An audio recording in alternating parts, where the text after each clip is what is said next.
चलिए हम स्टार्ट करते हैं आज अपने नेक्स्ट टॉपिक को, why power sharing is desirable. तो आप सब लोग ये बुक खोलकर बैठ जाइए। कहते हैं यूपीएससी जैसे कॉम्पिटिटिव एग्ज़ाम्स के लिए ये ब्रह्मास्त्र है। तो प्लीज़ इस एनसीईआरटी किताब को खोल के आप लोग बैठ जाइए। इस किताब को पढ़ने का सबसे अच्छा तरीका यही है कि इसको आप बस थ्रूली रीडिंग करिए और इसकी एक एक लाइन को समझिए कि इसका एक एक लाइन क्या कहना चाह रहा है, क्या ये क्या सेंस बना रहा है। ठीक है, इसके जब आप एक एक लाइन को कनेक्ट करेंगे ना अपने रियल लाइफ से, तो कहीं ना कहीं आपको ये चीज़ धीरे धीरे समझ में आने लगेंगी। हाँ, पहली बार में थोड़ा डिफ़िकल्ट हो सकता है, दूसरी बार में थोड़ा सा इजी लगेगा, और जब आप इसे पढ़ते जाओगे तो धीरे धीरे आपको ये समझ में आने लगा। सबसे मोस्ट इम्पॉर्टेंट पार्ट मैं आपको बात बताना चाहूँगा कि आप जब कभी भी एनसीईआरटी को फिर से पढ़ना स्टार्ट करते हो ना, आपको कोई ना कोई एक ऐसा न्यू पॉइंट मिल जाता है जो आपने कभी पहले उसके बारे में पढ़ा ही नहीं था। आपको लगेगा अरे यार ये पॉइंट तो बिल्कुल नया है ना। कभी कभी ऐसा वो पॉइंट्स आते हैं एनसीईआरटी पढ़ते पढ़ते। चलिए आज पढ़ते हैं एनसीईआरटी को। मेरा आई थिंक ये 8वें से या 9वें बार एनसीईआरटी रिवीजन होने जा रहा है। तो इस एनसीईआरटी को पढ़ने में वाकई मुझे काफ़ी अच्छा लगता है। मैं सच में जब भी खाली रहता हूँ, मुझे कोई मिले या ना मिले, मैं एनसीईआरटी उठा लेता हूँ। मेरी प्रिपरेशन के लिए सबसे अच्छा है। अब समझते हैं इसको आगे कि आज का टॉपिक में क्या कुछ नया मिलने वाला है जानने को मुझे, और आपको क्या क्या नया जानने को मिलने वाला है। इसमें टॉपिक ये है कि why power sharing is desirable. Power sharing desirable क्यों है, हम क्यों पावर शेयरिंग को इतना इम्पोर्टेंस देते हैं, पावर शेयरिंग का क्या ऐसा इम्पोर्टेंस है। तो यहाँ पे बताया गया है कि इस दो जो है रीजन्स यहाँ पे बताया गया है पावर शेयरिंग का, जो कि पावर शेयरिंग के फेवर में है। पहला ये कि power sharing is good, power sharing बहुत ही अच्छा होता है। क्यों? क्योंकि it help to reduce the possibility of conflict between the social groups. ये क्या करता है, ये हमारी मदद करता है। किस चीज़ में मदद करता है? ये हमारी मदद करता है किसी भी समस्याओं को सुलझाने में। समाज के द्वारा बनाए गए जो अलग अलग समूह होते हैं, उन समूहों के बीच जो भी कन्फ्लिक्ट्स होते हैं, जो भी कन्फ्लिक्ट्स या प्रॉब्लम्स होती हैं, उनको सॉल्व करने में पावर शेयरिंग काफ़ी हेल्पफुल होता है। उस कन्फ्लिक्ट को ये रिड्यूस करता है, कम करता है। ठीक है, तो ये इसका पहला पॉइंट है। मतलब ये है कि अगर कोई ऐसा कन्फ्लिक्ट है जिसमें रिस्पॉन्स में हमें वायलेंट देखने को मिलता है, या फिर पॉलिटिकल इंस्टेबिलिटी। ये वायलेंट और पॉलिटिकल इंस्टेबिलिटी क्या होता है? वायलेंट का मतलब होता है, आप लोग बहुत अच्छे से चर्चित हो, कहीं भी सरकार कोई कानून लाती है तो सबसे ज़्यादा विरोध कौन करता है? गरीब और वो मजदूर भाग जो सबसे ज़्यादा मेहनत करता है, जो ज़मीनी स्तर पर मेहनत करता है, और जब उसको उसके अनुसार का कोई भी कानून नहीं बनता, उसके अनुसार कोई नीति नहीं होती, उसके लिए कोई सरकार अच्छा काम नहीं करती है, तो पहले तो वो धरना प्रदर्शन करता है। लेकिन जब धरना प्रदर्शन से काम नहीं चलता है तो फिर वो किस पे आता है? वो आता है वायलेंट पे। वो क्या करता है, जगह जगह जितने भी सरकार के द्वारा बनाई गई, सरकार की जितनी भी ऑफिसेज होती हैं, पब्लिक प्लेसेस होते हैं, हॉस्पिटल्स होते हैं, या कभी कभी पुलिस स्टेशन हो गए, तो इन सब जगह पे वो क्या करती है, वायलेट करते हैं। ठीक है, लड़ाई झगड़ा लूटपाट और तमाम तरीके की समस्याओं को क्रिएट करते हैं ऐसे लोग। ठीक है, तो ये वायलेंट हो गया। जब गवर्नमेंट के पॉलिसी से जनता खुश नहीं होती है तो जनता क्या करती है, वायलेंट करती है। जैसा कि आपने अभी श्रीलंका में देखा, वहाँ पे वायलेंट हुआ। ठीक है, और दूसरा चीज़ ये है कि पॉलिटिकल इंस्टेबिलिटी होती है। पॉलिटिकल इंस्टेबिलिटी का मतलब क्या है कि जब समाज में लोगों के द्वारा जो सरकार है उसको हटा दिया जाए, या उसकी बातों को बिल्कुल नज़रअंदाज कर दिया जाता है, तो इससे क्या होता है, सरकार और लोगों के बीच में जो विश्वास होता है वो ख़त्म हो जाता है, जिसकी वजह से सरकार गिरने का काफ़ी डर होता है। ठीक है, तो यहाँ पे वही दो चीज़ बताया जा रहा है कि पहला भाई कभी कभार होता क्या है, जैसे मैंने श्रीलंका के बारे में बताया आपको कि श्रीलंका में क्या हो रहा था कि श्रीलंका में सिन्हाला कम्युनिटी अपनी लैंग्वेज को ही प्रायोरिटी दे रही थी, उसी को ऑफिशियल लैंग्वेज बना रही थी। इवन अपने लैंग्वेज के पीपल्स को ही जितने भी गवर्नमेंट के यूनिवर्सिटीज़ हैं, हॉस्पिटल्स हैं, एजुकेशन हब्स हैं, जॉब्स हैं, and every field they give priority, they use to give the priority to those people who belong to the Sinhala community. Okay, और जो बचे हुए लोग थे, जो तमिल बोल भाषा का उपयोग करने वाले जो व्यक्ति थे उनके लिए किसी भी प्रकार का कोई प्रावधान नहीं, कोई संरक्षण नहीं, कोई अधिकार नहीं, कुछ भी नहीं।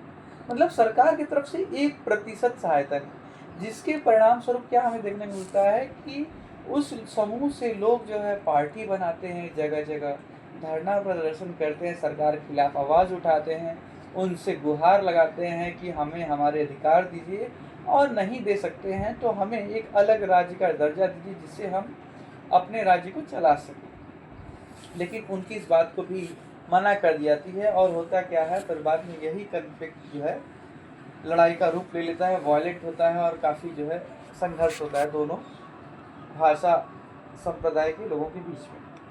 तो वही यहाँ पे बता रहा है कि अगर पावर शेयरिंग ना हो तो जिस प्रकार से श्रीलंका में हमें लड़ाई देखने को मिला, ठीक उसी प्रकार से हमें बेल्जियम में भी देखने को मिलता। लेकिन बेल्जियम में पावर शेयरिंग हुआ, जिसकी वजह से वहाँ पे जो कन्फ्लिक्ट के द्वारा प्रॉब्लम्स क्रिएट होते थे, जो कन्फ्लिक्ट्स क्रिएट हो रहे थे, वो रिड्यूस हो गए, जिसकी वजह से कोई वायलेंस नहीं हुआ और ना ही कोई पॉलिटिकल इंस्टेबिलिटी हुआ। सिर्फ और सिर्फ क्या हुआ, कॉन्स्टिट्यूशंस में कुछ अमेंडमेंट्स हुए, जिसकी वजह से वहाँ पे पावर शेयरिंग काफ़ी ईजी हो गया।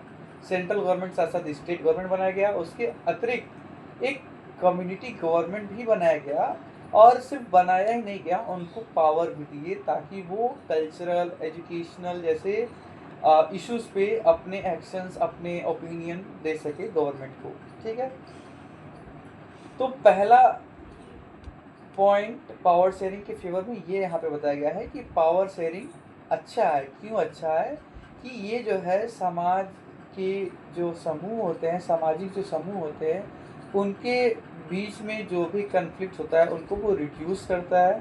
ठीक है, और पावर शेयरिंग एक बहुत ही अच्छा तरीका है। पावर शेयरिंग करके हम पॉलिटिकल ऑर्डर को स्टेबिलिटी देते हैं। स्टेबिलिटी का मतलब सेंस व्हाट, सरकार बनी रहती है, सरकार गिरती नहीं है।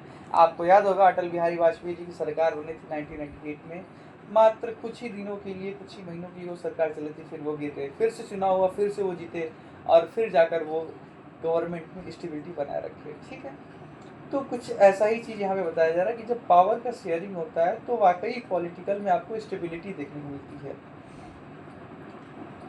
अगर हम मेजॉरिटी को अगर हम मेजॉरिटी कम्युनिटी को हम क्या करते हैं, इम्पोज करते हैं, तो ये कहीं ना कहीं बहुत ही दिक्कत होता है। दिक्कत क्या होता है कि भाई वो मेजॉरिटी कम्युनिटी के लिए कुछ तो फ़ायदा होगा, सरकार कुछ या बहुत फ़ायदा करेगी, लेकिन माइनॉरिटी कम्युनिटी के इंटरेस्ट को बिल्कुल इग्नोर कर देगी। ठीक है, उनके फीलिंग्स को बिल्कुल भी रिस्पेक्ट नहीं देगी। तो ये चीज़ वहाँ पे देखने को मिलता है। और यूनिटी, जो राष्ट्र का जो यूनिटी है, उस पर भी ये सवाल खड़ा करता है कि क्या अगर हम मेजॉरिटी गवर्नमेंट बनाते हैं तो क्या उसमें राष्ट्र का यूनिटी रहेगा? बिल्कुल नहीं रहता है, काफ़ी उसमें कन्फ्लिक्ट क्रिएट होते रहते हैं। हाँ, उसके बाद जो सेकंड पॉइंट है अबाउट द फेवर ऑफ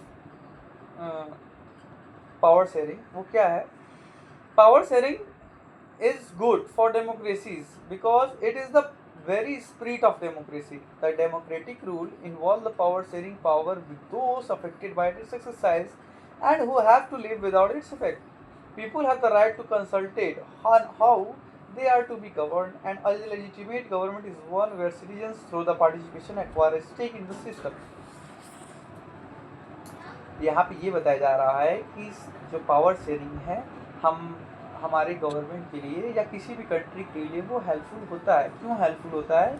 क्योंकि ये जो है लोगों को मौका देता है कि वो अपनी बातों को सरकार के समक्ष रख सके। ठीक है, इसमें डेमोक्रेटिक के जितने भी रूल्स होते हैं उनको रेस्पेक्ट दी जाती है, और इसके साथ साथ लोगों को ये अधिकार होता है कि वो मतलब कंसल्ट कर सके। ठीक है ना, वो कंसल्ट कर सके कि हमें सरकार को कैसे चलाना है। ठीक है ना, एक लेजिटिमेट गवर्नमेंट कौन होती है? लेजिटिमेट गवर्नमेंट एक ऐसी गवर्नमेंट होती है जहाँ पे नागरिक जो है वो सहभागिता के द्वारा सरकार को चलाते हैं।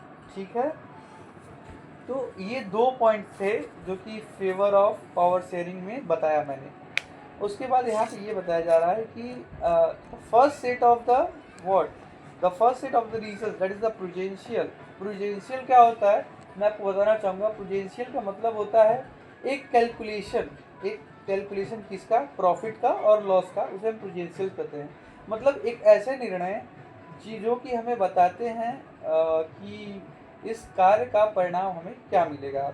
It is based on the prudence और on careful calculation of gains and losses. Prudential decisions are usually contrasted with the decisions based purely on the moral consideration. इसमें नीति पे ज़्यादा फोकस नहीं करते हैं, इस पे बल्कि नैतिकता पे फोकस करते हैं, ठीक है ना। तो जो नैतिकता होती है उस पर ध्यान दी जाती है। लगता है गांव में शादी है, इस वजह से थोड़ा साउंड आ रहा होगा, उसके लिए मैं आप सभी को सॉरी बोलना चाहूँगा, बट अपनी पढ़ाई नहीं रुकनी चाहिए। So let's continue it, okay. अब उसके बाद आपको जो है एक पेज मिलेगा जिसमें आपको सिविल वॉर से रिलेटेड 2 स्टोरीज मिलेंगी, जिसमें आपको बहुत सारी बातें जानने को मिलेंगी, but these are the non important points which are not be important for your civil service examination, so leave it. Now we will discuss about the forms of power sharing. Power sharing के कौन कौन से forms होते हैं इसको समझेंगे हम next video में। अभी के लिए इतना काफ़ी है।